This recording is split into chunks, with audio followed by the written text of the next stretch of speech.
सड़क सुरक्षा महीने के इस आयोजन में उपस्थित सभी पुलिस के साथीगण, यहाँ उपस्थित विभिन्न विद्यालयों से आए हुए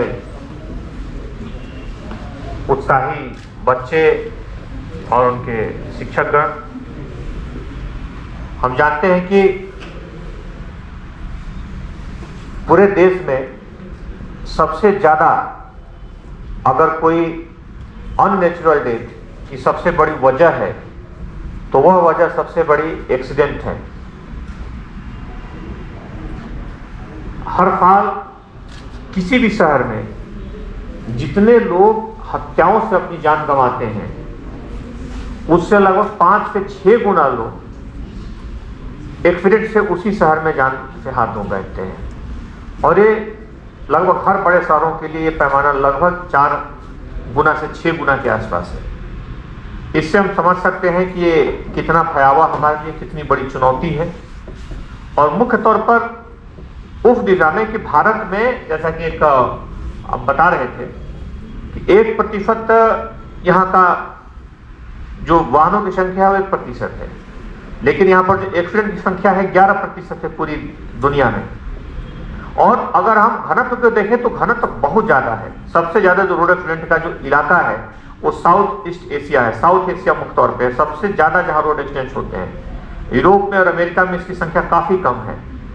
इसका कारण बहुत सारी वजह हैं, लेकिन इसमें सबसे जो चिंताजनक जो कारण है जो हमें सचेत करती है कि इसमें सबसे ज़्यादा जो संख्या है इस एक्सीडेंट के शिकार लोगों की वह हमारी युवाओं की है। हमारे युवा जो है सबसे ज़्यादा शिकार होते हैं और वजह ऐसे है कि वजह सबको पता है। वो ऐसी वजह है कि उत्साह के अतिरेक में कई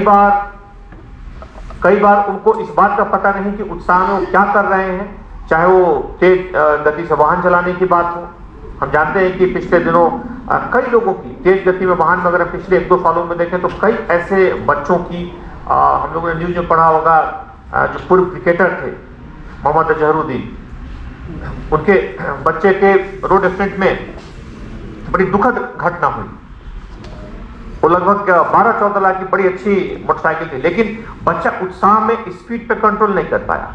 बच्चे कई बार जब मुख्य तौर पे जो कॉलेज जाना शुरू करते हैं, कॉलेज की शुरुआत करते हैं, उसमें उत्साह के अतिरेक में इस तरह के कई बार कार्य कर देते हैं जो कि न सिर्फ कुछ दिनों के लिए बल्कि उस क्षण की जो गलती है पूरी जिंदगी पर भारी पड़ती है। चाहे स्पीड की बात हो, जितने अनमैन्ड क्रॉसिंग हैं भारत में उसमें 70% जो एक्सीडेंट होते हैं इसलिए होते हैं कि वहाँ पर जो लोग जाते हैं वो ईयरफोन लगा के चलते हैं बच्चे। उनको इस बात का पता ही नहीं होता कि वाहन आने वाला है, कोई गाड़ी पास होने वाली है या कोई ट्रेन आने वाली है। वो अपने परिवेश से, अपने आसपास के वातावरण से अनभिज्ञ रहते हैं। वजह बहुत छोटी है लेकिन इसके परिणाम बड़े भयावह हैं। उसी तरह ड्रिंक एंड ड्राइव का मामला है। ड्रिंक एंड ड्राइव हम जानते हैं कि कितना खतरनाक और कितनी जानें हर साल इसकी भेंट चढ़ जाती हैं। उसी तरह मोबाइल पे बात करना है। मोबाइल पे बात करना जानते हैं कि सबकी मोबाइल ज़रूरत है।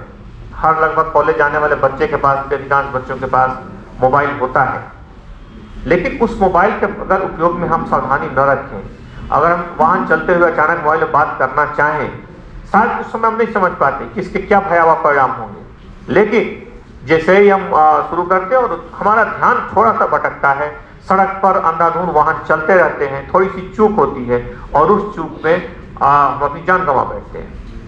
ये छोटी छोटी चीज़ें जो कि हमें मालूम है, लेकिन इसके प्रति सजग रहने की, सचेत रहने की जरूरत है। बहुत सारे जो रोड साइनेज हैं हमें नहीं मालूम है कि उसका क्या उसका अर्थ क्या है। अगर गोल घेरे में कोई साइनेज लगा है उसका क्या मतलब है, अगर तिकोने घेरे में लगा है उसका क्या मतलब है, अगर चौकोर घेरे में है तो उसका क्या मतलब है। कलर्स अलग अलग हैं, अगर रेड कलर से है तो क्या मतलब है, ग्रीन कलर से है तो क्या मतलब है। बहुत सारी चीज़ें हमें पता नहीं होती और कई बार अनभिज्ञता में हम एक्सीडेंट्स कर बैठते हैं या एक्सीडेंट का शिकार हो जाते हैं। ऐसे में बड़ी आवश्यक है कि रोड सेफ्टी जो मंथ है, इसमें जो रोड से जुड़े हुए जो चीज़ें बताई जा रही हैं वो हमारे बच्चे आज इसमें पार्टिसिपेट किए होंगे, साथ साथ उनके अभिभावक भी सचेत हों। बच्चे जाकर के अभिभावकों को सचेत करें, जो शिक्षक हैं वो बच्चों को सचेत करें। और मुख्य तौर पर अब सारे कॉलेजेस में, स्कूल्स में भी ये पाठ्यक्रम का अनिवार्य हिस्सा है। जहाँ नहीं है वहाँ करने की जरूरत है।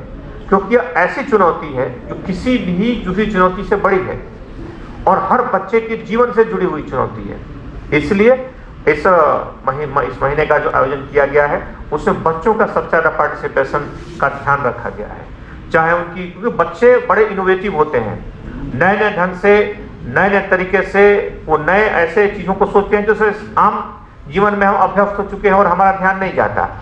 इसलिए बच्चों की बहुत सारे कॉम्पिटिशन्स हुए होंगे, उसमें उनसे कविताएं भी लिखी उन्होंने उसमें भाषण भी दिए, उन्होंने क्विज कॉम्पिटिशन में भी भाग लिया, उन्होंने उसमें निबंध भी लिखे। और इसका उद्देश्य था कि बच्चों के बहुत सारे जो इनोवेटिव आइडिया हैं, हमारे बच्चे क्या सोचते हैं, इस मुद्दे को लेकर के कितना जागरूक है, इन मुद्दों पे बच्चों के विचार हैं। और मुझे लगता है कि अगर कोई बच्चा घर में जागरूक है इन मुद्दों को लेकर के तो बड़ा भी गलती नहीं कर सकता।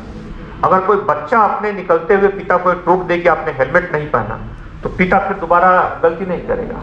वो सोचेगा कि ये बच्चा अगर इतना सेंसिटिव है तो उसे बिल्कुल शर्म महसूस होगी कि ये उसे बच्चे के लिए कहना चाहिए और बच्चा उसे टोक रहा है। इसलिए बच्चों की संवेदनशीलता, बच्चों को इसके लिए जागरूक करना बड़ी आवश्यक है। और इन कार्यक्रम में इस महीने में बच्चों को फोकस किया गया है, युवाओं को फोकस किया गया है। आज के इस आयोजन में भी जिन लोगों ने काफ़ी बेहतर प्रदर्शन किया है, इस क्विज में भाग लिया है, विजेता बने हैं, उन्हें पुरस्कृत किया जाएगा। आप सभी लोगों को बहुत बहुत इस कार्यक्रम में पार्टिसिपेट और जीतने के लिए, भाग लेने के लिए बधाई।